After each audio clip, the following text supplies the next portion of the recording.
Welcome to Dog Life Radio.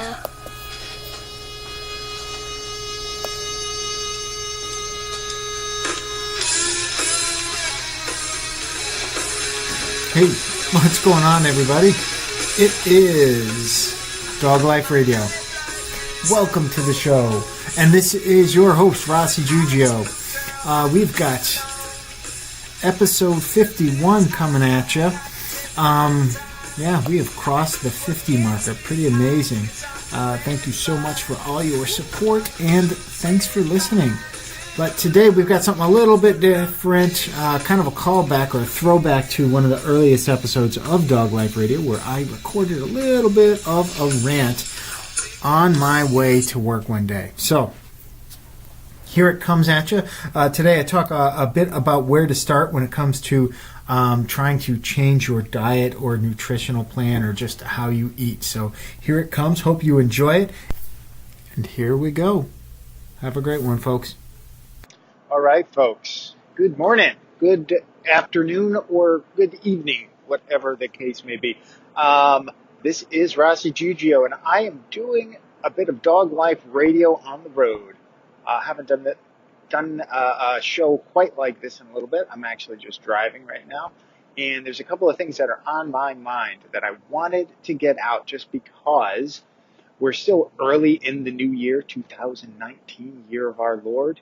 And there's still maybe the fading buzz of New Year's resolutions, the whole thought of turning over a new leaf, and getting healthier, getting stronger, getting fitter, whatever the case may be.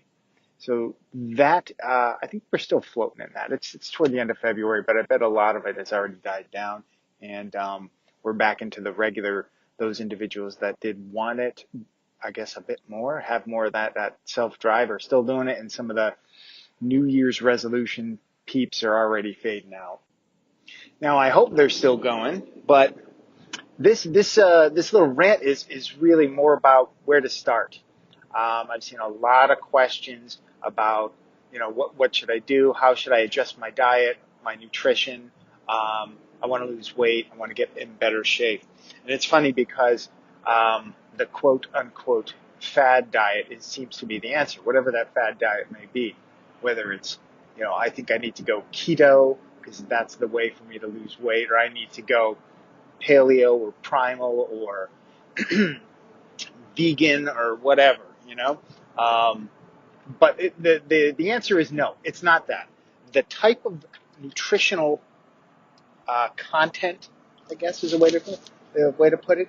The type of nutrition from the food that you're eating is not the answer. So it's, you can be healthy doing almost any of those things. Now, I've got my opinions on the ones that I think are the most effective, but that's not what this little rant is about. This little rant is, how do I get started? So you're trying to adjust your diet and you want to get healthier, whether that may be to get lighter, to put on more muscle, to do whatever. And I think that the starting point for that is always the same. It's always all about, what are you doing now?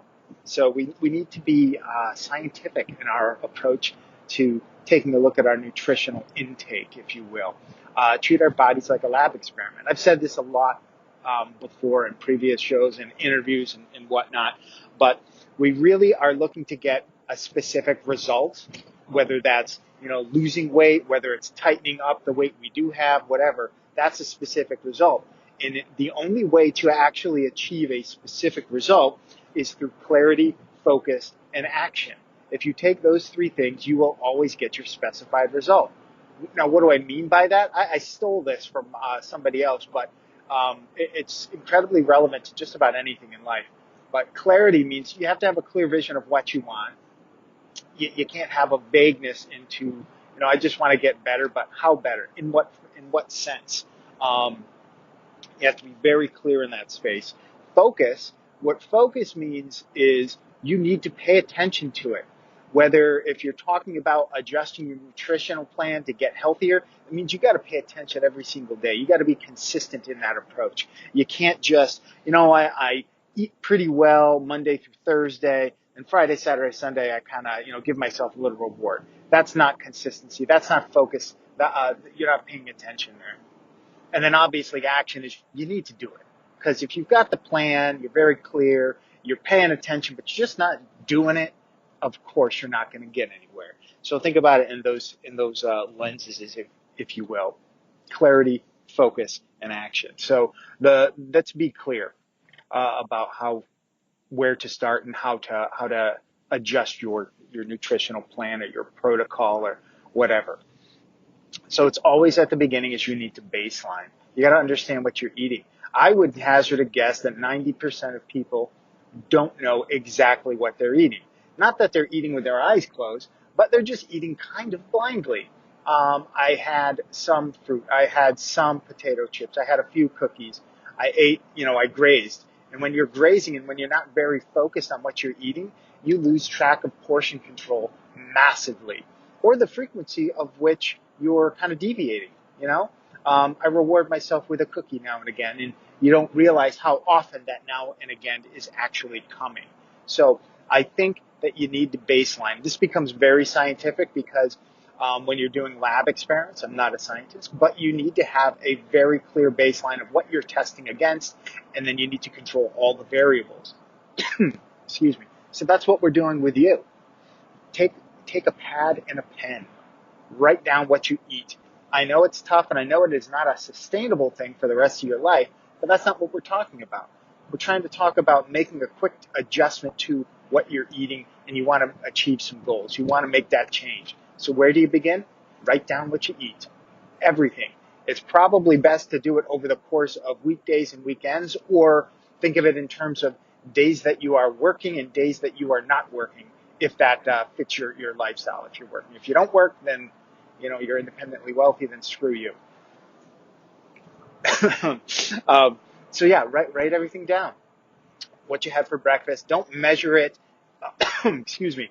Don't start really getting into that. I'm taking a very specific approach where I say you start by just writing things down, and then after a week or so, or after a handful of days, you can go back and actually examine how often did you have those snacks, how often did you actually eat whatever it is you were eating. Then you start to move into that next phase of things. So, and also very deliberate in the sense of using pen and paper. There's a billion apps and spreadsheets and websites that will all do it for you and make it really simplistic and easy. But I am a firm believer in you need to earn technology.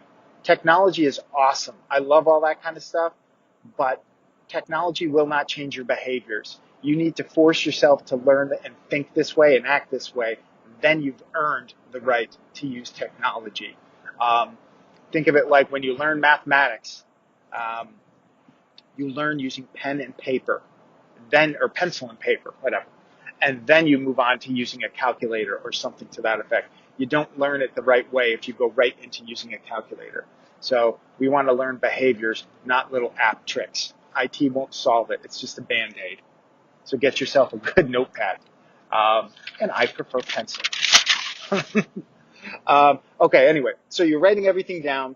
I said don't measure, don't weigh. You can eyeball things and add those notes in there. Now, don't go tweaking your diet that much either. And if you normally don't eat fruit every single day, don't, because you're adjusting your baseline. You're going to screw up your change dynamic.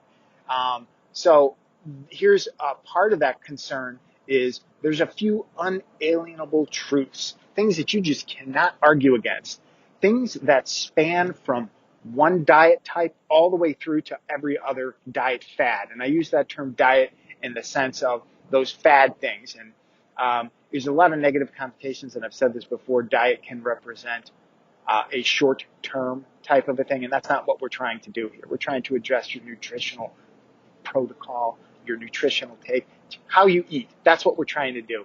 But anyway, those unalienable truths that I'm talking about, sugar is bad. We know that. Refined sugar is bad.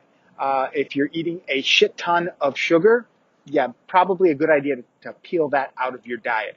You're drinking 3 to 5 or 6 or 10 or whatever cans of Coke or Pepsi or whatever a day. Yeah, there's a shitload of sugar in those things. So definitely take a peek at that. You're drinking Gatorade and you're thinking you're okay because it's a sports drink. Wrong. Take a look at what's in it before you drink it. So I say definitely refined sugar, you can definitely cut that piece out, or at least reduce it as much as you can. Processed foods, we all know those are bad for us.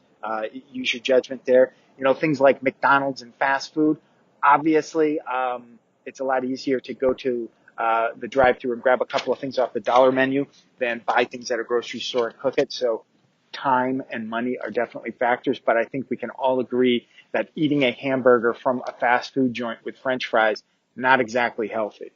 And then the only other thing is alcohol. That's a really big one right there. Alcohol's got a lot of dead calories in it. So if you're having a couple of beers or a couple of glasses of wine every single night, you might want to try to ratchet that back as well in these early stages. Because if you really want to make progress, you're going to have to do it later anyway. Now, I'm not saying you got to cut everything out, but it comes down to one question and one question only. How bad do you want it? Do you want it more than you want those couple of beers every night or those couple of glasses of wine every night? I'm not saying that you can't have a beer or two on the weekend or, you know, a glass of wine with dinner once a week or something to that effect. But I'm using this as to prove a point.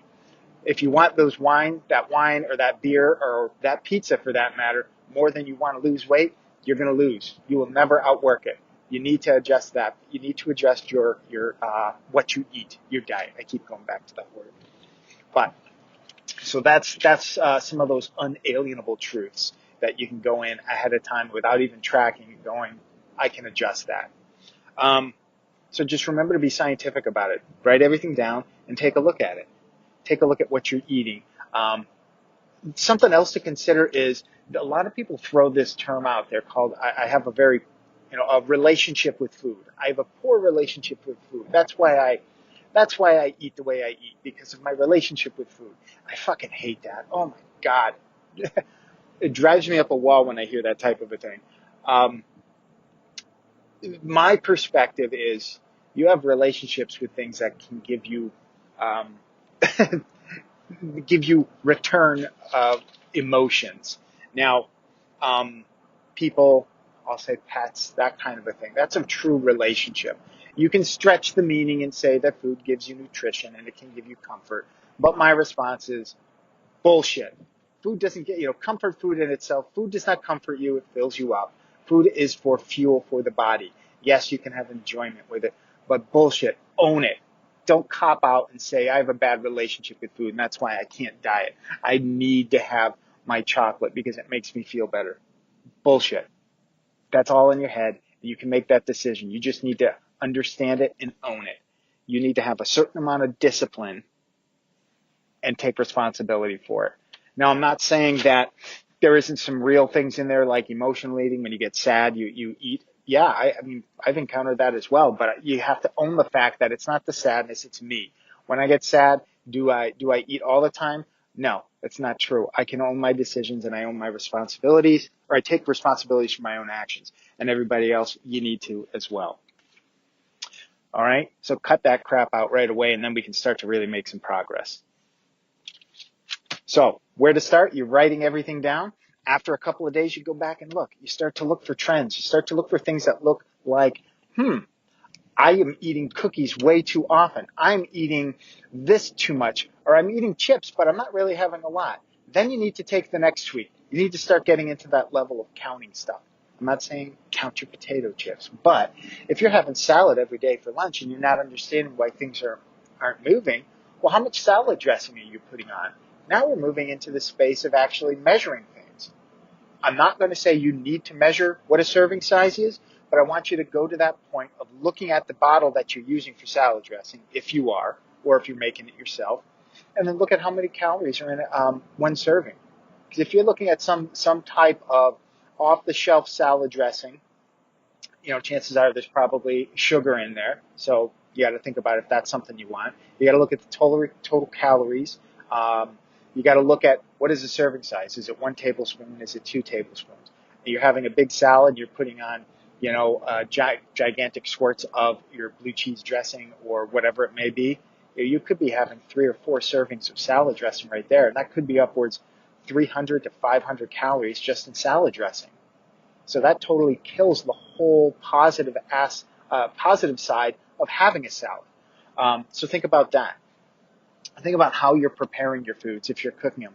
If you're putting, a stick of butter in the pan before you're frying up your ground turkey or whatever it may be, well, maybe you don't need to use a whole stick of butter because those calories count as well. Take a look at those trends, then you start to adjust those things.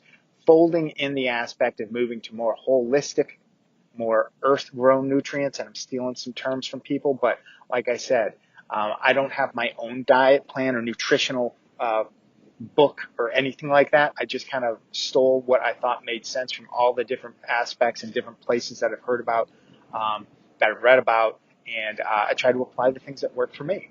So those are the steps that you need to take of where you want to start. Start with what you are eating, track it, start to take a look at how much you're eating. Portion control is the number one thing, in my opinion. You start to look at those items, you start to refine back how much you're eating, you're definitely going to start to see that needle move if you're looking to move the scale, so to speak, or even calipers if you're talking about body fat as well.